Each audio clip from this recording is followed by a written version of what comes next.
Will Smith is significantly bigger than me. We are not the same size. Never gonna happen. No. I took that hit like Pacquiao. By Will Smith. Chris got slapped in the face. When it happened, I thought it was fake. The night Will Smith slapped Chris Rock at the Oscars shocked the world.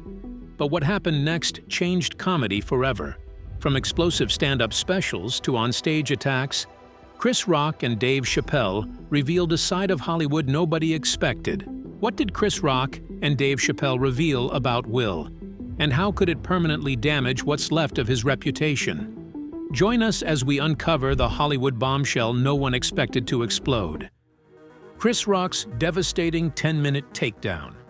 On Saturday, March 4, 2023, Netflix aired its first-ever live comedy special with Chris Rock performing Selective Outrage, broadcast from Baltimore's Hippodrome Theater. The event was hyped as comedy's Super Bowl, with pre-shows and after-shows hosted by Ronny Chieng, David Spade, and Dana Carvey, featuring celebrity appearances from Arsenio Hall to Leslie Jones. Chris took the stage dressed entirely in white with a Prince necklace. Before he began, he made something clear. He was going to try to do a show without offending anybody because you never know who might get triggered.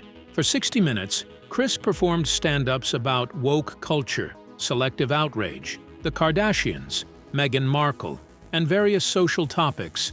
He defined selective outrage as being choosy about who gets canceled for which offenses, noting that people will play Michael Jackson's songs but won't play R. Kelly, because one of them just got better songs despite both having similar accusations. Then, with 10 minutes remaining, Chris shifted to the moment everyone had waited for. He began by acknowledging what happened to him, getting smacked by someone he had utmost respect for. Chris explained that while he kept silent about the act that he got smacked at the Oscars, people kept asking if it hurt, prompting a response. He finally addressed it and responded that the slap still hurts, and he's got "Summertime" still ringing in his ears. It still hurts. I got "Summertime" ringing in my ears. The "Summertime" reference was particularly cutting because using Smith's biggest rap hit to mock the slap's continuing impact turned Smith's artistic legacy into a punchline about violence. Chris continued explaining that Will Smith is significantly bigger than him. This established the physical mismatch between Smith's imposing frame versus Chris's smaller stature, undermining any suggestion that Chris should have fought back or that the slap was a fair confrontation. Chris hammered the point by noting that Will Smith played Muhammad Ali in a movie while Chris played Pookie in New Jack City and a piece of corn in Pootie Tang. The self-deprecating humor worked perfectly. Chris wasn't claiming victimhood, but rather acknowledging reality while maintaining dignity through laughter. Then he pivoted to his central thesis about Will Smith practicing selective outrage.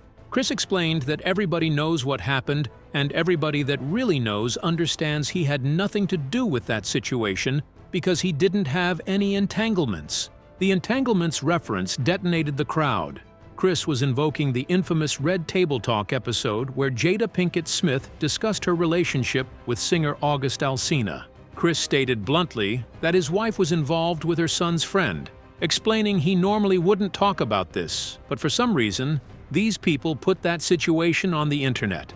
Chris's strategy became crystal clear when he declared that she hurt him way more than he hurt Chris. He explained that everybody in the world called Will Smith certain names and called his wife a predator. But who did Smith hit? Chris said Smith hit him, someone Smith knows he can beat, calling that some weak behavior. The analysis was devastating. Chris argued that Smith's violence wasn't about defending Jada's honor, but rather displaced rage about being emasculated by her affair and the subsequent public humiliation. Smith couldn't hit August Alsina. He couldn't hit the internet trolls calling him names. So he hit Chris Rock, a smaller man he knew wouldn't fight back, at an event where cameras would broadcast his machismo performance to the world. Chris also addressed the 2016 Oscars controversy that had created lasting tension with the Smiths. Years ago, Smith's wife said Chris should quit the Oscars and shouldn't host because her husband didn't get nominated for Concussion. Chris explained that Jada started their conflict by demanding he quit hosting, then acted offended when Chris made mild jokes in response. Chris stated emphatically that nobody was picking on this woman because she started this situation, by saying a grown man should quit his job because her husband didn't get nominated for concussion. And then this person gives Chris an actual concussion. The concussion pun landed perfectly, as turning Smith's sports drama into a joke about the slap's impact was exactly the kind of comedic inversion Chris specializes in.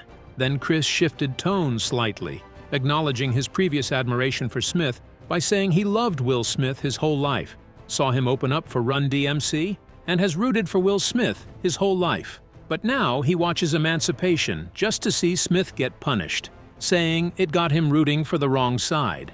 The Emancipation joke was particularly brutal because it invoked slavery, as Chris claimed Smith's violence had made him root for slave masters whipping Will Smith's character, inverting the film's intended message about resilience against oppression into a joke about deserving punishment.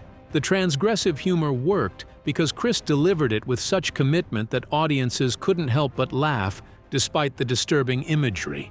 Chris concluded by answering the question he'd been asked for a year about why he didn't do anything back. He explained that he has parents and was raised properly, noting that his parents taught him not to fight in front of white people. The punchline devastated audiences. Chris's parents had instilled dignity and respectability politics, the understanding that black people are constantly judged by white observers, and violence only reinforces racist stereotypes. Chris's refusal to fight back wasn't weakness, but rather generational wisdom about how to navigate a world that judges black men harshly for displays of aggression.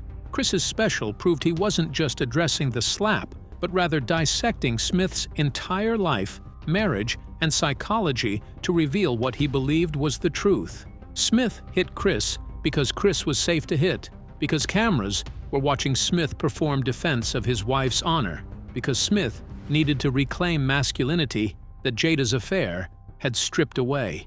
The Selective Outrage wasn't about the G.I. Jane jokes, but rather about years of accumulated humiliation finding its outlet in violence against a smaller man who wouldn't fight back. According to sources close to Will Smith, he didn't watch the special but had people tell him what Chris said.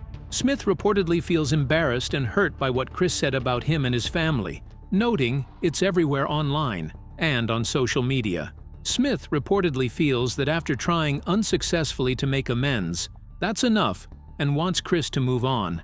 Smith is also upset that Netflix was part of this and thinks Chris insulting Jada again crossed the line. But Chris's devastating takedown was just one comedian's response to the slap. Before this special aired, the original incident had already shocked the world and created conditions that would lead to Dave Chappelle experiencing his own onstage attack. The slap heard round the world.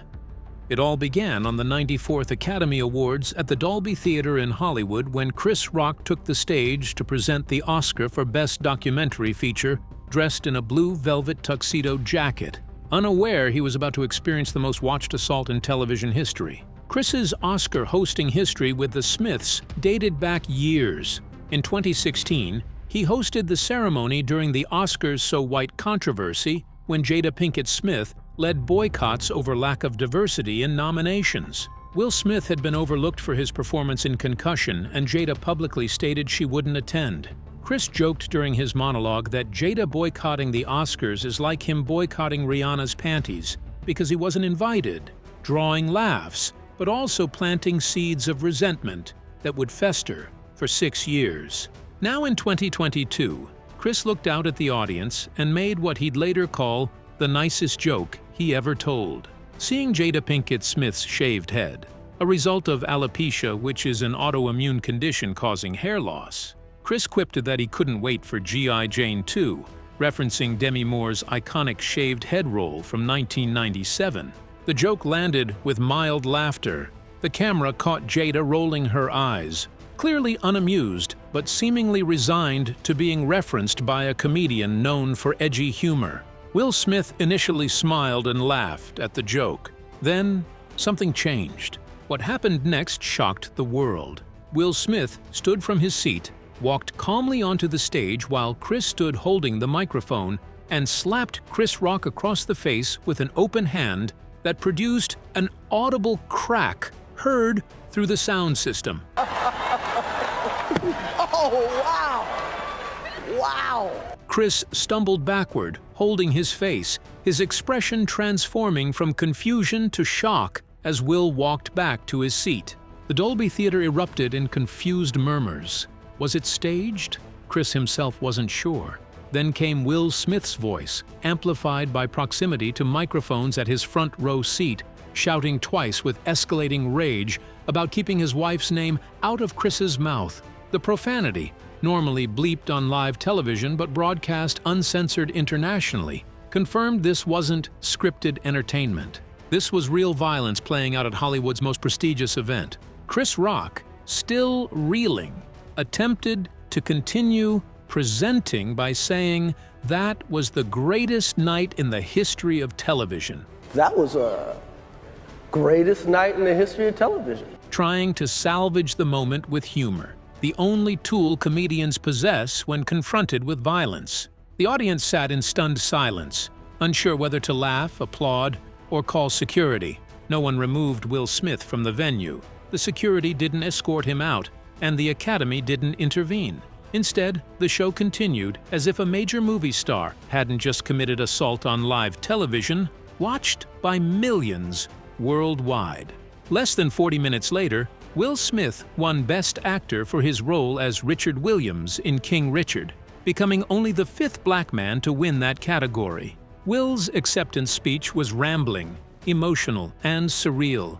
He spoke about being a vessel for love, protecting his family, and accepting abuse from others in this business. He invoked Richard Williams as a fierce defender of his family. He claimed God was calling him to do the things he does, receiving a standing ovation from an industry that had just watched him slap a presenter for making a mild joke.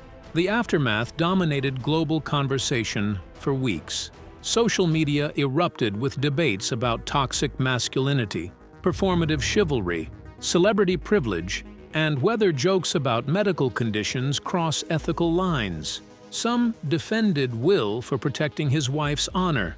Others condemned violence regardless of provocation.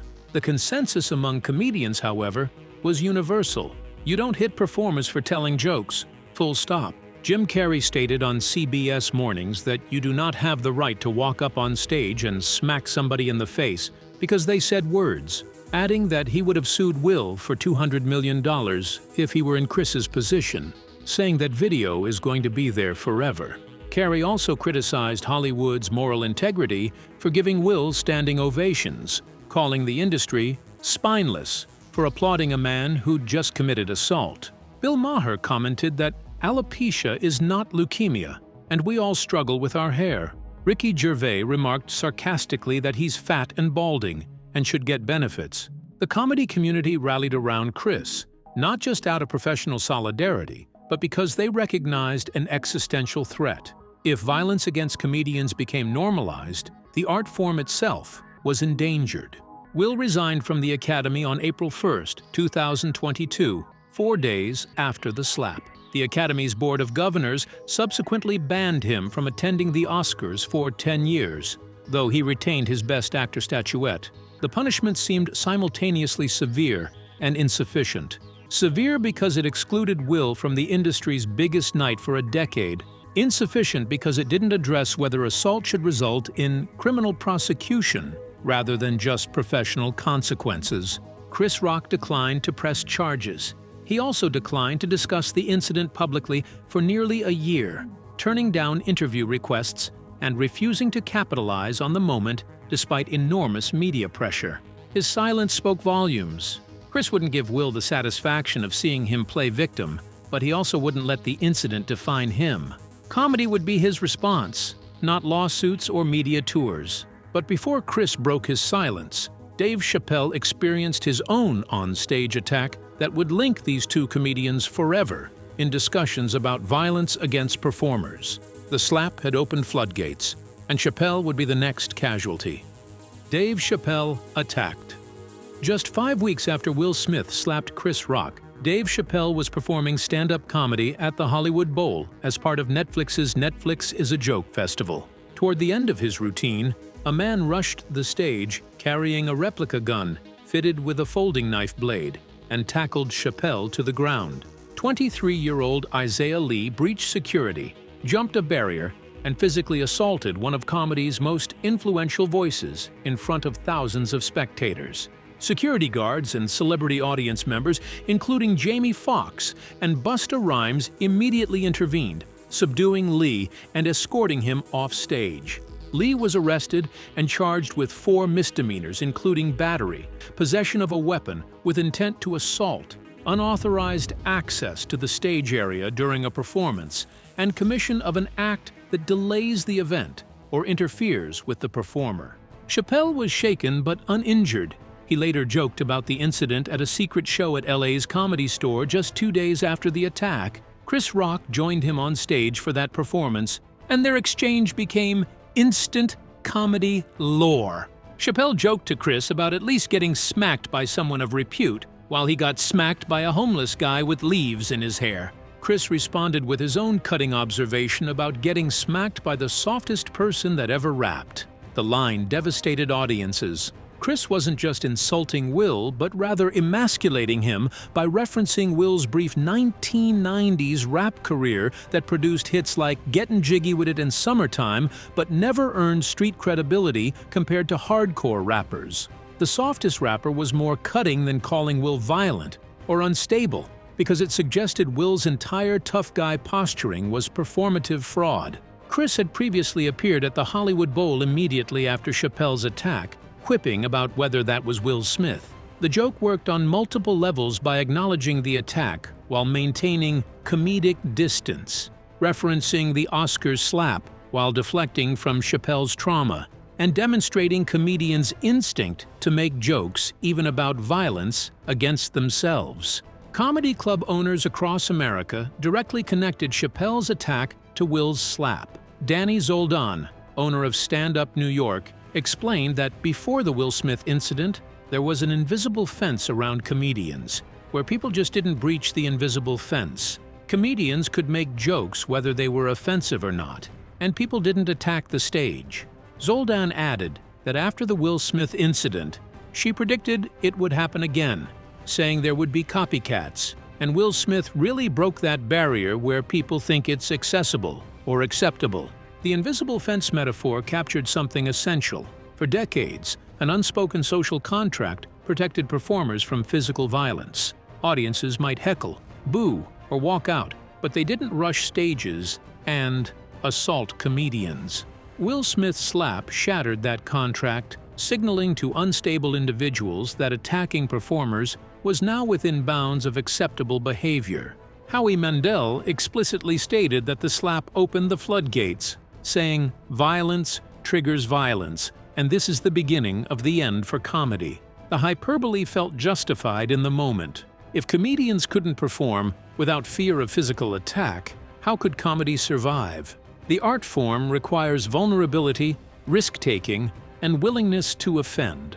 Fear of violence fundamentally undermines those requirements. Chappelle's representative provided a statement following the attack, noting that the performances by Chappelle at the Hollywood Bowl were epic and record-breaking, and he refuses to allow the incident to overshadow the magic of this historic moment. The defiance was important. Refusing to let violence define comedy preserves the art form's power and prevents attackers from achieving their goal of silencing performers. But the attack on Chappelle cemented a narrative. Will Smith's slap had created a new paradigm, where violence against comedians was normalized, expected, even celebrated by some who believed offensive jokes deserved physical retaliation. The connection between these incidents wasn't conspiracy, but rather cause and effect. Will's action, broadcast to billions and resulting in minimal consequences beyond professional censure, gave permission to others who harbored grievances against comedians. The question became, how would Chris and Chappelle respond? Would they retreat from edgy comedy to avoid provoking violence? Would they demand enhanced security at every performance? Would they retaliate publicly against Will for creating the conditions that led to Chappelle's attack? The comedy world waited for answers. The joint tour. 4 months after both being attacked on stage, Chris Rock and Dave Chappelle to social media on Friday, 4 months after he took the Oscar stage and smacked Rock across the face. embarked on a joint comedy tour that began in Liverpool, England, at the M&S Bank Arena on September 1, 2022. The tour wasn't created specifically to respond to Will Smith as it had been planned before either attack, but it became the platform where both comedians addressed violence against performers while the world watched for their reactions. The Liverpool show set the tone. Chris took the stage first and addressed the slap directly, though not as extensively as he would in Selective Outrage 6 months later. He dedicated a portion of his set to Will Smith, during which he expressed his feelings about Will's hostage video, in apparent response to Will's viral YouTube apology video, posted in July 2022. Will Smith is addressing Chris Rock on camera for the first time since the 2022 This was Chris's first direct acknowledgement of Will's apology, and his rejection was total. I promise we'll be able to be friends again. I don't care. I don't care. I thought I was gonna die. It was a weird... The hostage video comment suggested Chris viewed Will's apology as performative self-preservation rather than genuine contrition, a calculated PR move to rehabilitate Will's image rather than authentic remorse. Chris also referenced the physical impact by saying that it still hurt, and noting that Will played Ali while he can't even play Floyd Mayweather. The joke highlighted the size disparity between them. Will had starred in the Muhammad Ali biopic and was physically imposing,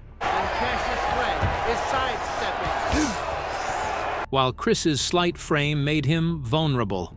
The observation undermined narratives that Chris should have fought back or that the slap was harmless.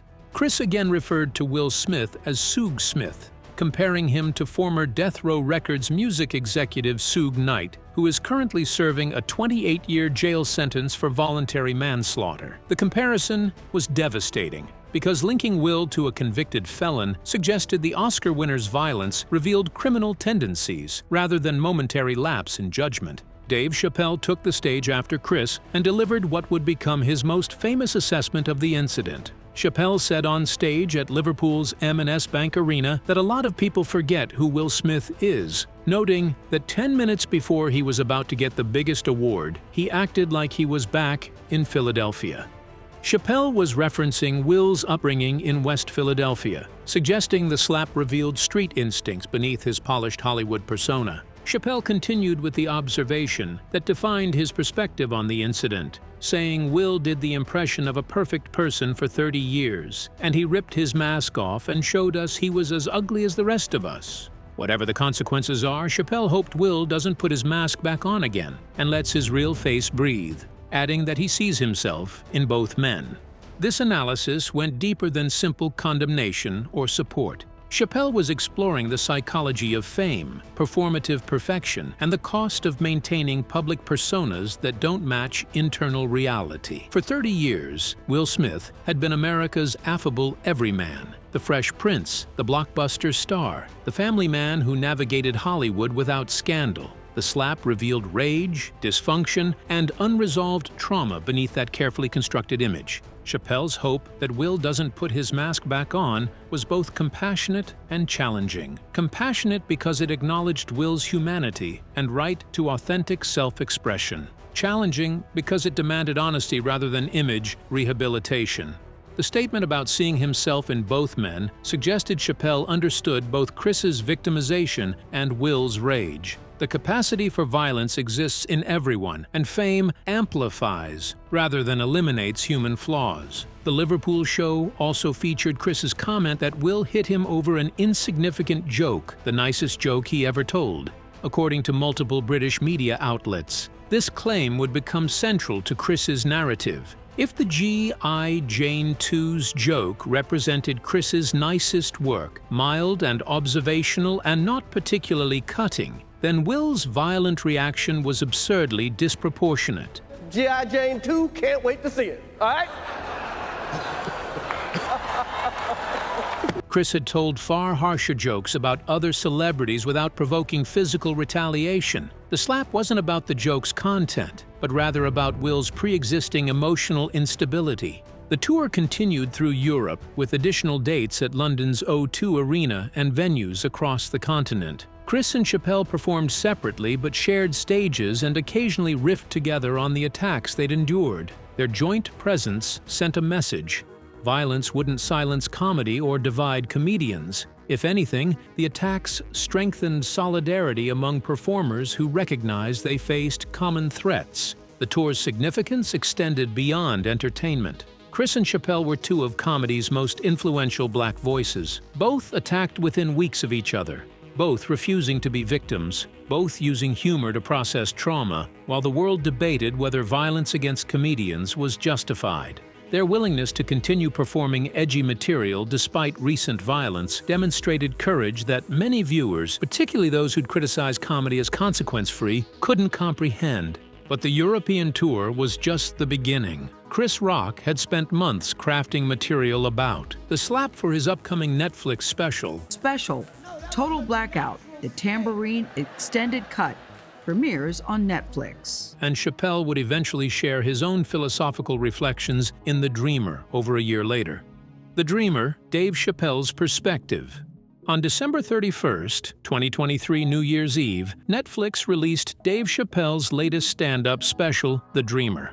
Fans of Dave Chappelle will want to flock to Netflix Tuesday to see his new comedy specials. While not as slap-focused as Chris's Selective Outrage, Chappelle dedicated substantial time to reflecting on the Will Smith incident while providing context from his unique perspective as both Will's friend and a fellow victim of onstage violence. Chappelle opened by describing Chris getting slapped in the face at the Oscars by Will Smith as one of the craziest things he'd ever seen. In fact, if you watch it live on television like Chappelle did when it happened, he thought it was fake and wasn't sure.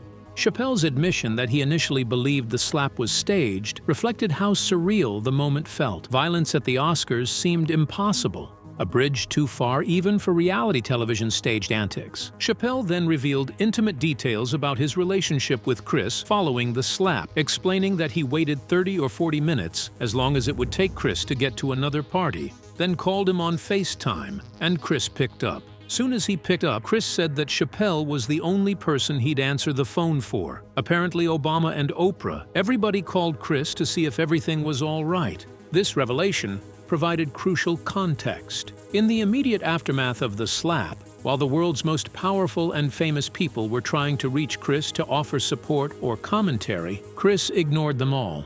He only answered for Chappelle, a peer, a fellow comedian, someone who'd understand the violation without treating Chris as either victim or celebrity spectacle. The detail that Obama and Oprah called but weren't answered demonstrated Chris's desire to process the incident within the comedy community, rather than the broader celebrity ecosystem. Chappelle also discussed his own Hollywood Bowl attack, connecting it explicitly to Will's slap while making jokes that only someone who'd experienced onstage violence could sell. Chappelle explained that for 3 months before his attack, he had been making fun of Chris Rock, and people would ask him all the time what he would do if he were Chris Rock and Will Smith slapped him in the face. To this day, the answer is the same. He doesn't know what he would have done because he's never been in a situation that extreme. Then came Chappelle's darkest joke about the incident, stating that he does know now what Will Smith would not have done, and that is enjoy the rest of his evening. The implication was clear. If Will had slapped Chappelle instead of Chris, Chappelle, or more likely his friends, would have ensured Will didn't celebrate his Best Actor win at after-parties dancing to Gettin' Jiggy with It. The threat of retaliation lurked beneath Chappelle's comedy in ways that Chris's more cerebral dissection didn't contain.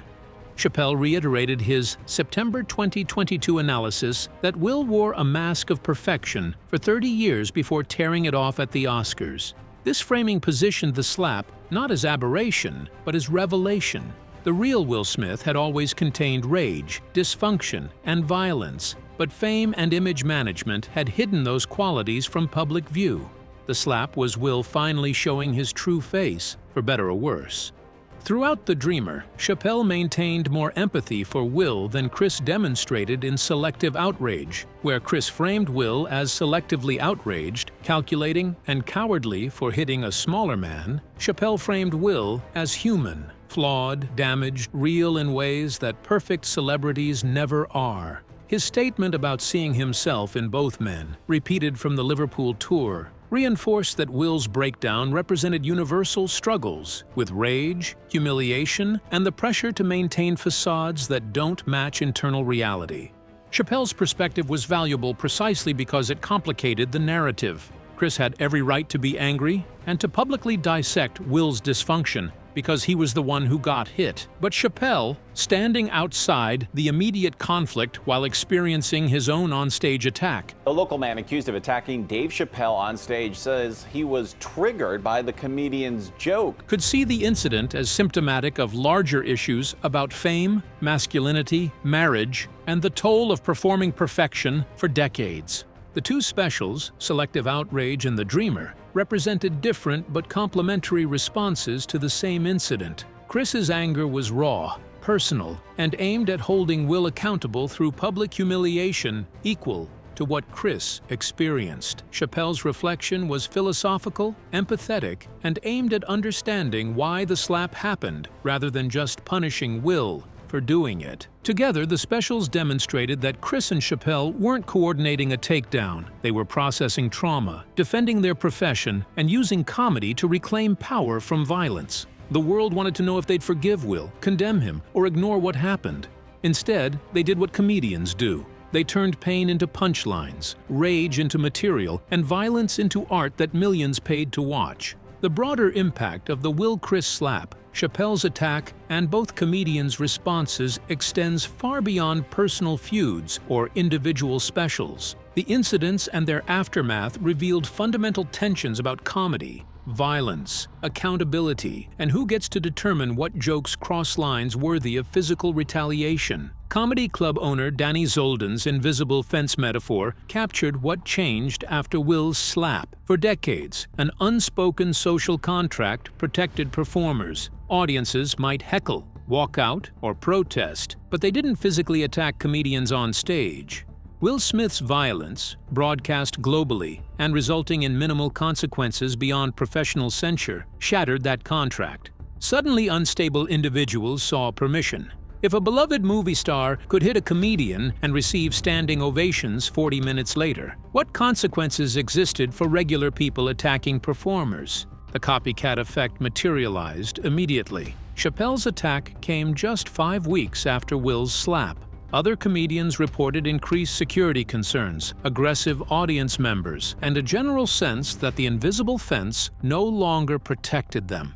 Venues had to reconsider security protocols, install barriers between performers and audiences, and prepare for violence in ways that fundamentally changed live comedy's dynamic. Some argued the increased security was necessary and overdue, that comedians had operated with impunity, telling offensive jokes without accountability, and that violence represented a justified response to harm caused by words. This position fundamentally misunderstands both comedy and civilization. Words and violence aren't equivalent. Offense and assault aren't comparable. Jokes might hurt feelings, but feelings aren't the same as broken bones, concussions, or trauma from physical attack. The "you can't say anything anymore" crowd used Will's slap and Chappelle's attack to claim cancel culture had evolved from social consequences into physical violence. This framing was partially accurate. Both incidents involved attackers who believed their grievances justified violence, but it ignored crucial context. Smith wasn't some woke activist punishing Chris for problematic content. He was a husband humiliated by his wife's affair, displacing rage onto a safer target. Chappelle's attacker wasn't a trans activist punishing Chappelle for controversial LGBTQ+ jokes. He was a mentally unstable person with unclear motives who happened to target Chappelle. Which comedian's response resonated more with you? Do you think violence against comedians has been normalized since the Oscars slap, or were these isolated incidents? Share your thoughts with us in the comments section. Remember to like, share, and subscribe for more. Also, click the next video showing on your screen. You will enjoy it.